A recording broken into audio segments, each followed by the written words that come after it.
ಯಾರು? ನಾನಕ್ಕ, ಕನಕ. ಹೇಗಿದ್ಲು ಇವಳು? ಪಕ್ಕದ ಬೀದಿಲಿರೋ ಗುಡಿಸ್ಲಲ್ಲಿದ್ಲು, ಆದ್ರೆ ಈಗ ಮೈ ತುಂಬಾ ಬಂಗಾರ ಹಾಕೊಂಡ್ ಬಂದಿದ್ದಾಳೆ. ಸುಮ್ನಿರಿ ಅದ್ಗೆ, ಕೇಳಿಸ್ಕೊಂಡ್ರೆ ಚೆನ್ನಾಗಿರಲ್ಲ. ಹೇಗಿದ್ಯಾ? ಕನಕ, ನಾನ್ ಹಾಕೊಂಡಿರೋ ಒಡವೆ ನಿಮಗ್ ಕಾಣಿಸ್ತಿಲ್ವಾ? ಪಳಪಳ ಅಂತಿಲ್ವಾ? ಏನ್ ಹೇಗ ಬಂದ್ಬಿಟ್ಟಿದ್ಯಾ? ನನ್ ಮಗಳದು ಫಂಕ್ಷನ್ ಇದೆ ಅಲ್ವಾ, ಅದಕ್ಕೆ ತುಂಬಾ ಗ್ರ್ಯಾಂಡ್ ಆಗಿ ಫಂಕ್ಷನ್ ಮಾಡಿ ಕರಿಯೋಕ್ ಬಂದಿದ್ದೀನಿ. ಹೌದಾ? ತುಂಬಾ ದೊಡ್ಡ ವಿಶೇಷನೇ. ಹಾ, ಮತ್ತೆ ತುಂಬಾ ದೂರದಿಂದ ಎಲ್ರು ಕೂಡ ಬರ್ತಿದ್ದಾರೆ. ತುಂಬಾ ದೊಡ್ಡ ಫಂಕ್ಷನ್ ಹಾಲ್ ಬುಕ್ ಮಾಡಿದೀನಿ. ಅಯ್ಯೋ, ನೋಡ್ಬೇಕು ನೀವು ಆ ಡೆಕೋರೇಷನ್ ಎಷ್ಟು ಚೆನ್ನಾಗಿ ಮಾಡಿದ್ದಾರೆ ಅಂತ.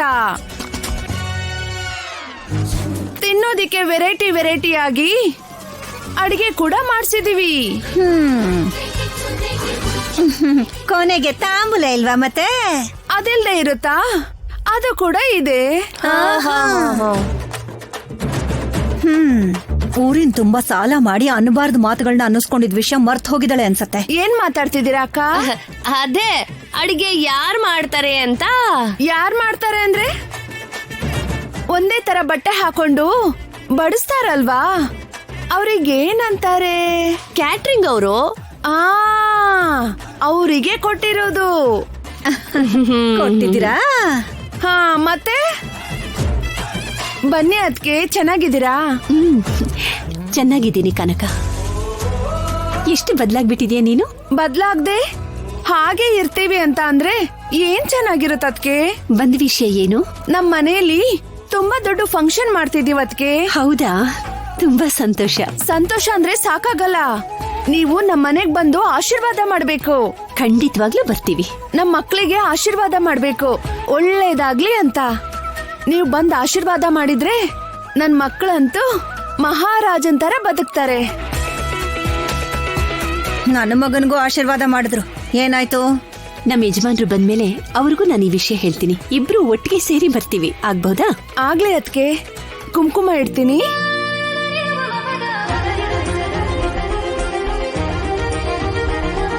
ನಿನ್ನ ಹೀಗ್ ನೋಡ್ತಾ ಇದ್ರೆ ಸಂತೋಷ ಆಗುತ್ತೆ ಕನಕ. ಹಾ ಹೌದು ಅದ್ಕೆ, ನನ್ ಕಷ್ಟದಲ್ಲಿದ್ದಾಗ ನೀವು ಸಹಾಯ ಮಾಡಿದ್ರಿ. ಈಗ ಹೇಗ್ ಬದ್ಲಾಗಿದ್ದೀನಿ ನೋಡು. ಇಲ್ಲ, ನಮ್ಮ ಮನೆಯವ್ರು ದುಡ್ಡು ಕೊಡ್ತೀನಿ ಅಂದ್ರೆ ಬೇಡ ಅಂದ್ರಿ. ನೀವ್ ಕೇಳ್ದವ್ರು ಇಲ್ಲ ಅಂತ ಇದ್ದಾರೆ. ರಾಜಿ, ನೀನ್ ಈ ವಿಷಯದ ಬಗ್ಗೆ ಯೋಚನೆ ಮಾಡ್ಬೇಡ. ಸರ್, ಯೋಚನೆ ಮಾಡದೆ ಅದ್ ಹೇಗಿರಕ್ಕಾಗತ್ತೆ? ನಿಮ್ ಸುಖದ ಜೊತೆಗೆ ಕಷ್ಟಗಳಲ್ಲೂ ಕೂಡ ಪಾಲ್ ಹಂಚ್ಕೋತೀನಿ ಅಂತ ಅಗ್ನಿ ಸಾಕ್ಷಿಯಾಗಿ ನಿಮ್ ಜೊತೆ 7 ಹೆಜ್ಜೆ ಇಟ್ಟಿದ್ದೀನಿ. ಸರ್, ಬ್ಯಾಂಕ್ ಅವ್ರು ಕೊಟ್ಟಿರೋ ಸಮಯ ಪೂರ್ತಿ ಆಗೋಗ್ತಿದೆ ಅಲ್ವಾ? ಅಷ್ಟರೊಳಗಡೆನೆ ನಾವ್ ದುಡ್ಡು ಕಟ್ಟದೆ ಹೋದ್ರೆ ಈ ಮನೆ ಜಪ್ತಿ ಮಾಡ್ತಾರೆ ಸರ್. ನೀವು ನಿಮ್ ಹಠನ ಪಕ್ಕದಲ್ಲಿಟ್ರೆ 10 ನಿಮಿಷದಲ್ಲಿ ದುಡ್ಡು ತಗೊಂಡ್ ಬರ್ತೀನಿ. ರಾಜಿ, ನನ್ ಮೇಲೆ ನಂಬಿಕೆ ಇಲ್ವಾ? ಸರ್, ನಾನ್ ಹಾಗೆ ಹೇಳಿಲ್ಲ. ನೀವ್ ಯಾಕೆ ಹಾಗೆ ಹೇಳ್ತಾ ಇದ್ದೀರಾ? ಇನ್ನು 4 ದಿನ ಟೈಮ್ ಇದೆ. ಫಸ್ಟ್ ನಿನ್ನ ಎಕ್ಸಾಮ್ ಮೇಲೆ ಫೋಕಸ್ ಮಾಡು. ಸರ್, ಆ ಪರೀಕ್ಷೆಯಲ್ಲಿ ನಾನು ಹೇಗೂ ಪಾಸ್ ಆಗೇ ಆಗ್ತೀನಿ. ಆದ್ರೆ ನೀವ್ ಈ ಪರೀಕ್ಷೆಯಲ್ಲಿ ಪಾಸ್ ಆಗೋದು ತುಂಬಾ ಮುಖ್ಯ ಸರ್. ಇವಳು ಎಕ್ಸಾಮ್ಸ್ಗೋಸ್ಕರ ಚೆನ್ನಾಗಿ ಓದ್ಕೋತಾ ಇದ್ದಾಳೆ. ಆದರೆ ಅಶ್ಮಿತಾ ಏನು ಮಾಡ್ತಾ ಇದ್ದಾಳೆ? ಹೋಗಿ ನೋಡೋಣ.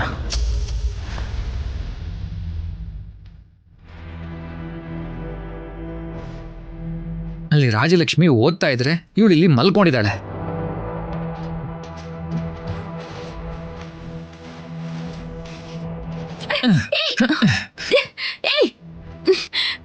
ಏನ್ ಮಾಡ್ತಿದ್ಯಾ? ನಿನ್ಗೆ ಎಕ್ಸಾಮ್ಸ್ ಇದೆ ತಾನೆ? ಇದ್ರೆ ಅಲ್ಲಿ ರಾಜಲಕ್ಷ್ಮಿ ಹಗಲು ರಾತ್ರಿ ಅಂದ ಕಷ್ಟಪಟ್ಟು ಓದ್ತಾ ಇದ್ದಾಳೆ. ಅದಕ್ ನನ್ನೇನ್ ಮಾಡು ಅಂತ್ಯಾ? ನೀನು ಕೂಡ ಚೆನ್ನಾಗಿ ಓದ್ಕೊಂಡು ಎಕ್ಸಾಮ್ ಬರೆದು ಪಾಸ್ ಆದ್ರೆ ನನ್ನ ಹೆಂಡತಿ ಡಿಗ್ರಿ ಹೋಲ್ಡರ್ ಅಂತ ಹೆಮ್ಮೆಯಿಂದ ಹೇಳ್ಕೋಬೋದಲ್ವಾ? ನಿನಗಿದ್ಯಾ ಡಿಗ್ರಿ? 10th 2 times ಫೇಲ್ ಆಗಿದ್ದೀನಿ. ಆಮೇಲಮ್ಮ ನಿನ್ನ ಹಣೆ ಬರ ಇಷ್ಟೇ ಅಂತ ಓದ್ಗೆ ಎಳ್ಳು ನೀರು ಬಿಟ್ರು. ಸ್ವಲ್ಪನು ನಾಚಿಕೆ ಇಲ್ದೆ ಹೇಳ್ತಿದ್ಯಲ್ಲ. ಈಗ ನಿನ್ಗೂ ರಾಜಲಕ್ಷ್ಮಿಗೂ ಪೈಪೋಟಿ ಇರೋದ್ರಿಂದ ನೀನು ಕಷ್ಟಪಟ್ಟು ಓದಿ ಡಿಗ್ರಿ ಪಾಸ್ ಮಾಡ್ಕೋ. ಸರಿ. ಹಬ್ಬ,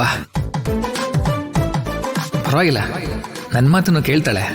ಗಂಡ ಅಂತ ಇಷ್ಟಾದ್ರೂ ಗೌರವ ಇದೆಯಲ್ಲ.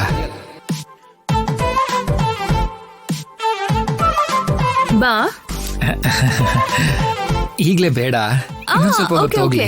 ಮೊದ್ಲು ನೀನ್ ಕೂತ್ಕೋ. ಕೂತ್ಕೋ ಓಕೆ, ಇಲ್ಲ ಕೂತ್ಕೋ, ನಾನು ಈಗ್ಲೇ ನೀನು ಬರ್ತೀನಿ. ಕೂತ್ಕೋ.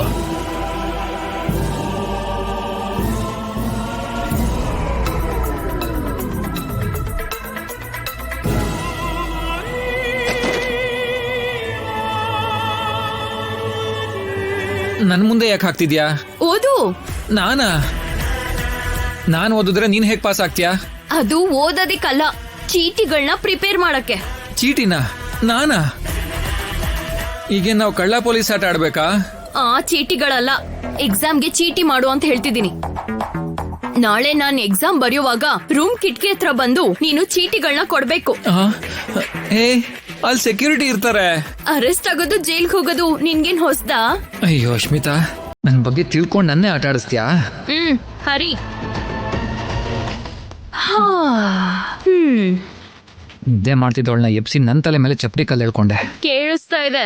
ಕೇಳಿಸ್ಲಿ ಅಂತಾನೆ ಹೇಳಿದ್ದು. ಏನು? ಏನಿಲ್ಲ, ನೋಡು ರೆಡಿ ಮಾಡ್ತಾ ಇದ್ದೀನಿ. ಬೇಗ.